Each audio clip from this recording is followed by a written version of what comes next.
नमस्कार, मेरा नाम भाऊ तोरसेकर। आप देख रहे हैं प्रतिपक्ष। दोस्तों, ममता बनर्जी 2 दिन के लिए क्या मुंबई आ गई और उनकी शिवसेना नेता और शरद पवार सी मीटिंग क्या हो गई। पूरा का पूरा ल्यूटियन मीडिया या अंग्रेजी और नेशनल मीडिया जिसको बोलते हैं, मेन स्ट्रीम मीडिया बोलते, वो बौखला गया है। वो डर रहे कांग्रेस ख़त्म होगी और जोर जोर से बोल रहे कांग्रेस ऐसे ख़त्म नहीं होगी। आपको याद होगा तो 2013 में जब नरेंद्र मोदी जी चैलेंज देने के लिए खड़े हो गए थे, मेरा ख्याल है जुलाई अगस्त 2013 की बात है, जब मोदी जी चैलेंज बनकर सामने आ गए, तब कांग्रेस वाले जोर शोर से बातें कर रहे थे और उस वक्त भी मीडिया मोदी जी का मजाक उड़ा रहा था। ये गुजरात और पूरा इंडिया, इसमें फ़र्क है, भारत में फ़र्क है। गुजरात एक छोटा मिडिल लेवल का स्टेट है और देश तो बहुत फैला हुआ है। कौन मोदी को जानता है, मोदी का कौन वोट देने वाला है, ये सब सवाल पूछे जा रहे थे। और जैसे कि मोदी चैलेंजर बन के सामने आने लगे, तब इसी ढंग से पूरा मीडिया बौखला गया था। आज ममता बनर्जी ने मुंबई में कुछ बोला कि भाई यूपीए कहाँ है, यूपीए वेयर इज़ यूपीए, बस इतना बोला तो कांग्रेस ने, इतने मीडिया के बड़े बड़े संपादक बुद्धिजीवी बौखला गए, चिल्ला रहे कि इस ढंग से राजनीति नहीं हो सकती, ममता कांग्रेस को ख़त्म नहीं कर सकती। और किसी एक ने तो ऐसी भी बात कह दी कि अरे मोदी जी कांग्रेस मुक्त भारत नहीं कर पाए, ममता क्या करेगी। मुझे ये बाकी सब बौखला गए, कुछ बोल रहे बात अलग है, लेकिन एक किसी पत्रकार एंकर की बात सुनी कि मोदी जी कांग्रेस मुक्त भारत नहीं कर पाए तो ममता क्या करेगी, और उसका उन्होंने उनकी तरीके से एनालिसिस किया है। लेकिन मुझे एक बात समझ में नहीं आई, जो कुछ ऐसी बातें करते हैं उनकी कांग्रेस मुक्त की आइडिया क्या है, परसेप्शन क्या है कि ये लोग किस चीज़ को कांग्रेस मुक्त बोलेंगे। उन्होंने बता दिया, अभी भी मध्य प्रदेश, गुजरात, राजस्थान, छत्तीसगढ़ या 2 नंबर की पार्टी हिमाचल प्रदेश तो कांग्रेस ही है। जिस राज्यों के उन्होंने नाम लिए उनके सब मिलकर 125 भी एमपी नहीं बनते, और देश की पार्लियामेंट में जो 543 एमपी है, उनमें से 400 जो एमपी होते हैं वहाँ तो कांग्रेस का नामो निशान नहीं बचा है। हाँ ठीक है, कहीं से इकट्ठा करके 10 करोड़ से ज़्यादा वोट आज भी कांग्रेस को मिलते, लेकिन वो वोट इतने बिखरे हुए कि उससे सीटें चुनकर नहीं आती। अब देखिए कि 19% कांग्रेस का वोट है, लेकिन ममता 1.5-2% ऑल इंडिया लेवल पर वोट लेती है, लेकिन 20-22 एमपी चुनकर लाती है। उस ढंग से अगर हम गिनना शुरू कर दें तो कांग्रेस के 19% से कम 150-200 तो एमपी आने चाहिए, नहीं आ सकते। इसलिए कांग्रेस मुक्त का परसेप्शन क्या है वो पहले साफ करना पड़ेगा। संकल्पना क्या है, आपकी संकल्पना और दूसरों की संकल्पना, इसमें फ़र्क होता है। खुद कांग्रेस भी इतनी डरी नहीं, लेकिन मुझे 2013 की एक बात याद है, जब मोदी जी चैलेंजर बन के सामने आए थे तो कांग्रेस के एक इंटेलेक्चुअल लीडर जो बड़ी सोच समझकर कोई बात बताते हैं, उनका नाम है जयराम रमेश। उन्होंने एक बड़ी बात कही थी जिस पर किसी ने ध्यान नहीं दिया। राहुल गांधी तो ध्यान नहीं देंगे, उनकी बात ही अलग है, वो तो दुनिया के सबसे ज्ञानी है, उनको किसी का ज्ञान लेने की ज़रूरत नहीं होती। लेकिन जो पत्रकार, मीडिया कर्मी या इंटेलेक्चुअल से, बुद्धिजीवी है, पॉलिटिकल एनालिस्ट है, उनको तो कम से कम जयराम रमेश कुछ बोल रहे हैं वो समझना ज़रूरी था।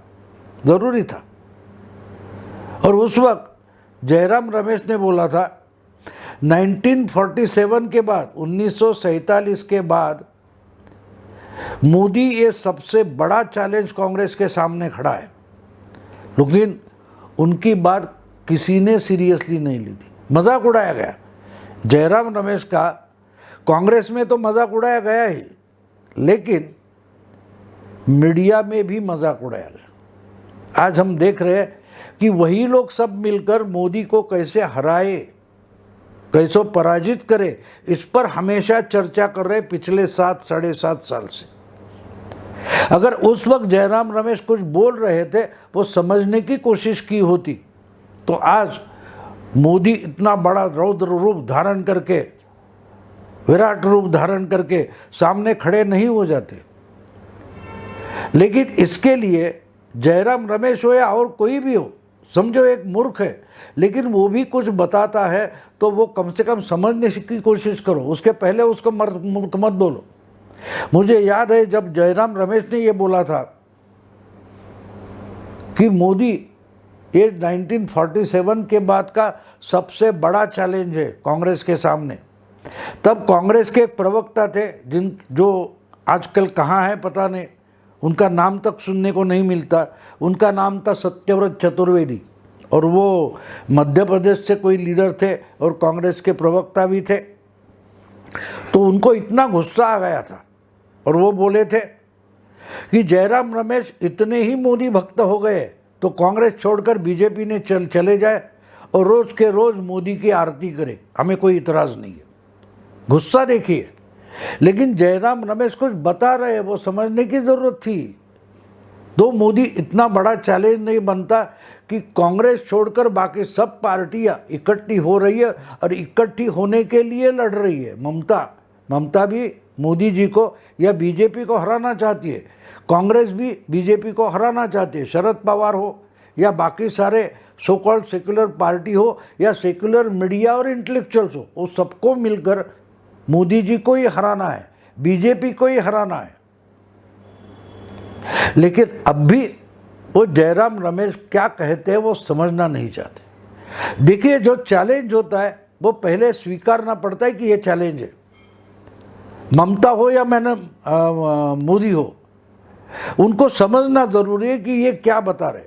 अब देखिए, उस वक्त तो मोदी जी को समझ नहीं लिया गया, ना उनकी ताकत कहाँ है, उनके वीक पॉइंट्स क्या है, ना वो ढूंढे गए, ना उस पर काम किया गया। आज भी जब ममता की मजाक उड़ाई जा रही है तो कोई भी ये करना नहीं चाहता कि भाई ममता क्या बोल रही है, क्या कर रही है, कम से कम वो समझ लो। ममता को रोकना है ज़रूर रोको, लेकिन ममता को रोकने के लिए ममता क्या कर रही है, क्या करना चाहती है, वो भी समझना ज़रूरी है। मेरे ख्याल से ममता जो बता रही है वो बिल्कुल सही बात है। कहाँ है यूपीए, ऐसा वो बोल रही है, क्योंकि कहाँ है कांग्रेस, ये भी सवाल है। अगर कांग्रेस होती, कोई पार्टी होती कांग्रेस नाम की, हाँ रजिस्टर की हुई एक पार्टी है, चुनाव आयोग के सामने एक रजिस्टर्ड पार्टी है जिसका नाम इंडियन नेशनल कांग्रेस है, लेकिन वो पार्टी जमीन पर कहाँ है, उसके वोटर भी है, वो भी सवाल नहीं है। कांग्रेस को वोट देने वाले लोग बहुत है, करोड़ों में है, लेकिन वो भी बिखरे हुए और कांग्रेस पार्टी भी बिखरी हुई है। 2 साल से ज़्यादा समय हो गया, कांग्रेस के ही ज्येष्ठ लीडर, जो वरिष्ठ नेता, खत लिख कर बैठे कि हमें हमारी पार्टी के लिए फुल टाइम अध्यक्ष चाहिए। तो सोनिया जी हंगामी अध्यक्ष, टेम्पररी अध्यक्ष बनी बैठी है और चुनाव तक पार्टी में नहीं हो रहे, नया अध्यक्ष नहीं चुना जा रहा है। और जो अध्यक्ष है जिन्होंने इस्तीफा दे दिया, वो बोलते कि मुझे फिर से अध्यक्ष नहीं होना है। तो सवाल यूपीए कहाँ है, ये बात नहीं ममता ने कही। ममता इसमें ही पूछ रही है कि कांग्रेस है कहाँ। इसलिए ममता जो कह रही है वो हमें समझना ज़रूरी है। लेकिन कांग्रेस से भी ज़्यादा मीडिया डर गया है, जिसको मैं कांग्रेसी मीडिया बोलता हूँ। और असल बात वही है, 1947 से यानी 1947 से लेकर आज तक कांग्रेस जो थी वो पार्टी एक फ्रंट थी, लेकिन उस पार्टी को चलाने वाली बुद्धि जो थी वो मीडिया में बैठी थी, विश्वविद्यालयों में बैठी थी, कॉलेजों में बैठी थी, प्राध्यापक पत्रकार बन के जो बैठे हैं, जो समझते हैं कि हम कांग्रेस चलाते हैं और कांग्रेस सरकार चलाती है। तो मोदी जी ने 2014 में जिसको हराया था वो कांग्रेस पार्टी थी, लेकिन कांग्रेस सिस्टम जो है, जो आपको नाट्य अकादमी में मिलेगी, जो आपको साहित्य अकादमी में मिलेगी, अलग अलग हिस्टोरिकल सोसाइटी में मिलेगी, हर जगह जो इतने कुछ इंस्टीट्यूशंस बनाए हैं वो सब कांग्रेसी मेंटेलिटी के हैं। और वहाँ बैठे लोग जो है वो कहते हैं कि हम कांग्रेस चलाते हैं और कांग्रेस देश चलाती है। तो कांग्रेस हारने के बाद ये डरे हुए इतने हैं कि अब इनको लगता है कि कांग्रेस मुक्त का मतलब पॉलिटिकली कांग्रेस मुक्त भारत हो गया। शायद अब ममता जो कर रही है उससे तो कांग्रेस इकोसिस्टम मुक्त भारत हो जाएगा। यानी जो मीडिया कांग्रेस आज तक चला रहा था, लड़ा रहा था, कांग्रेस को आगे रखकर लड़ा रहा था, वो तो मीडिया था। मोदी जी का असल अपोजिशन सोनिया गांधी, राहुल गांधी या कांग्रेस पार्टी नहीं है, ना मायावती है, ना समाजवादी पार्टी है, ना ममता है। बीजेपी की या मोदी जी की असली अपोजिशन पार्टी जो है वो मीडिया है। और इसलिए जब ममता भी कांग्रेस को ख़त्म करने निकली है, जिसको कठपुतली बनाकर मीडिया में बैठे सेक्युलर अपनी राजनीति चलाना चाहते हैं, वो डर गए कि क्या ममता मोदी से हाथ मिलाकर या मोदी की लाइन लेकर, मोदी जी की लाइन लेकर, क्या ममता भी मीडिया मुक्त भारत करना चाहती है। इनका डर आप समझ लो, इनका डर ये है कि ये मीडिया मुक्त भारत होने से डरे, कांग्रेस खत्म होने से नहीं डरे। इनको कांग्रेस की बिल्कुल परवाह नहीं है और ज़रूरत भी नहीं है। सवाल इतना ही है कि क्या हम इररिलेवेंट हो जाएंगे। वैसे तो सोशल मीडिया ने बड़े तौर पर मेनलाइन मीडिया, पत्रकारिता, इनको इररिलेवेंट कर दिया है। लेकिन आज जो ममता कर रही है उससे ये लोग इसलिए डर रहे हैं कि मीडिया मुक्त भारत होने का डर इनको सता रहा है।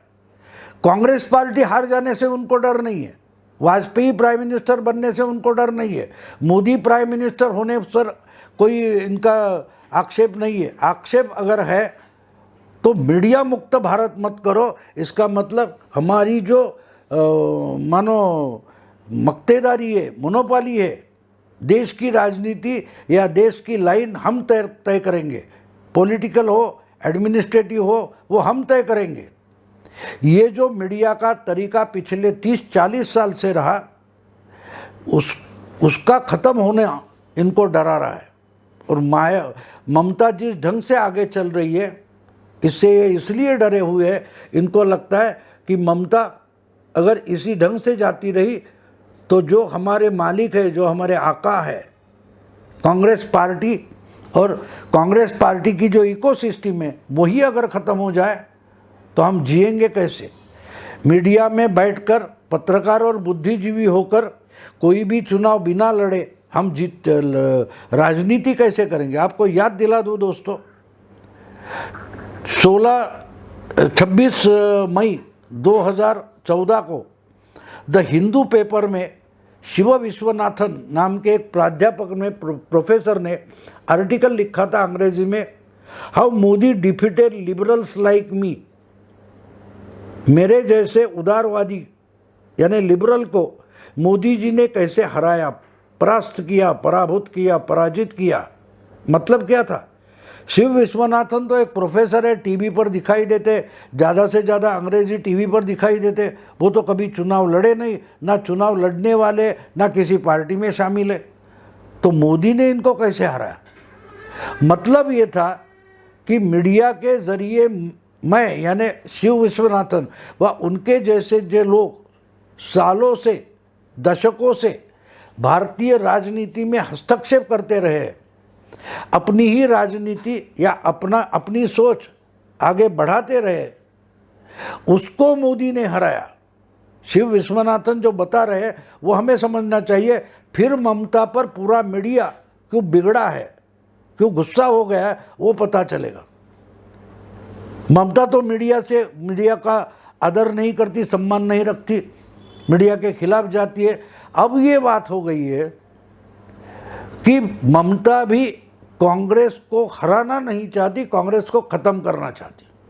और मोदी जी तो कांग्रेस को ख़त्म नहीं करना चाहते। कांग्रेस मुक्त भारत का मतलब कांग्रेस की जो सत्ता थी, कांग्रेस पार्टी की जो सत्ता थी, उससे इस देश को मुक्त करना, यही मोदी जी का एक सीमित उद्देश्य था। कांग्रेस पार्टी ख़त्म करना नहीं था, क्योंकि रही दुबली बनकर पड़ी रहे कोई बात नहीं।